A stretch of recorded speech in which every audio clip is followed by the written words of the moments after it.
প্রতি বছরের মতো এবারও জশ্নে জুলুসে ঈদে মিলাদুন্নবী উপলক্ষে আগরতলা শহরে অনুষ্ঠিত হলো বিশাল মিছিল। ত্রিপুরা গাউছিয়া সমিতির উদ্যোগে শহরতলি ইন্দ্রনগর জামে মসজিদ প্রাঙ্গণ থেকে মিছিলটি বের হয়ে আগরতলা শহরে বিভিন্ন পথ পরিক্রমা করে। সুসজ্জিত এই মিছিলে অংশ নেন আগরতলা ও শহরতলি বিভিন্ন এলাকার সংখ্যালঘু সম্প্রদায়ের লোকজন। বর্ণাঢ্য এই মিছিলকে ঘিরে অংশগ্রহণকারীদের মধ্যে লক্ষ্য করা গেল ব্যাপক উৎসাহ উদ্দীপনা। সোমবার পবিত্র ঈদে মিলাদুন্নবী মহানবী হযরত মুহাম্মদের জন্মদিন। 570 খ্রিস্টাব্দে আরবের মক্কাতে জন্মগ্রহণ করেন হযরত মুহাম্মদ। বিশ্ববাসীকে তিনি শুনিয়েছিলেন ত্যাগ ও মানবতার মর্মকথা। তাই দিনটি মুসলিম ধর্মাবলম্বীদের কাছে পবিত্র আনন্দের। বিশ্বশান্তির বার্তা নিয়ে এই দিনটি প্রতি বছরই বিশ্বের মুসলিম ধর্মাবলম্বীরা নানা কর্মসূচির মধ্য দিয়ে উদযাপন করে থাকে। এক্ষেত্রে যেন ব্যতিক্রম নয় এ রাজ্যের সংখ্যালঘু সম্প্রদায়ের লোকেরা। প্রতি বছরই রাজ্যে নানা কর্মসূচির মধ্য দিয়ে দিনটি উদযাপিত করা হয়। জশ্নে জুলুসে ঈদে মিলাদুন্নবী উপলক্ষে বিগত দিনের মতো এবার আগরতলা শহরে অনুষ্ঠিত হয় বর্ণাঢ্য শোভাযাত্রা।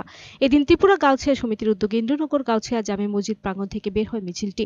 আগরতলা শহরে বিভিন্ন রাস্তা পরিক্রমা করে পুনরায় ইন্দ্রনগর গাউছিয়া জামে মসজিদের সামনে গিয়ে সমাপ্ত হয়। সুসজ্জিত এই মিছিলে অংশ নেন আগরতলা ও তার আশপাশ এলাকার সংখ্যালঘু সম্প্রদায়ের মানুষেরা। বর্ণাঢ্য শোভাযাত্রাকে ঘিরে সংখ্যালঘু সম্প্রদায়ের লোকেদের মধ্যে লক্ষ্য করা গেল ব্যাপক উৎসাহ উদ্দীপনা। এই মিছিল প্রসঙ্গে ইন্দ্রনগর গাউছিয়া জামে মসজিদের ইমাম মোহাম্মদ নজরুল ইসলাম কাদির জানান, মহানবী হযরত মুহাম্মদের জন্মদিনটিকে কেন্দ্র করে মিছিল আয়োজন। গোটা বিশ্বের মধ্যে শান্তির বার্তা ছড়িয়ে দেওয়ার লক্ষ্যে পবিত্র এই দিনটি উদযাপন।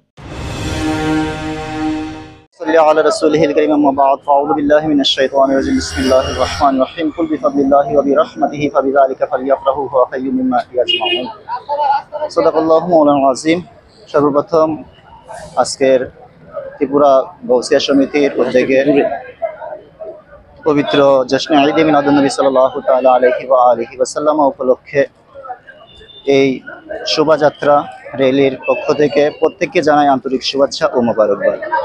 আজকে আমাদের প্রিয় নবী হযরত মুহাম্মদ মুস্তাফা সাল্লাল্লাহু তাআলা আলাইহি ওয়া আলিহি ওয়াসাল্লাম আজ থেকে ১৫০০ বছর পূর্বে ৭০ খ্রিস্টাব্দে আরবের মক্কা নগরীতে আল্লাহর রাসূল আবির্ভূত হন, যেই দিনটিকে কেন্দ্র করে আজকের আমাদের পবিত্র জশ্নে ঈদে মিলাদুন্নবী সাল্লাল্লাহু আলাইহি ওয়াসাল্লাম উদযাপন করতে যাচ্ছি, যেটা আল্লাহর হুকুম মান্য করে গোটা বিশ্ববাসীর সাথে আমরাও আজ শরীক হয়েছি। এই দিনটিকে আমরা উপভোগ করছি। এই দিনটির মাধ্যমে আমার প্রিয় নবী সাল্লাল্লাহু আলাইহি ওয়াসাল্লামের যে শান্তির পয়গাম আমরা গোটা বিশ্ববাসীর মধ্যে আপনাদের মাধ্যমে ছড়িয়ে দিতে চাচ্ছি। Bureau report, search India channel.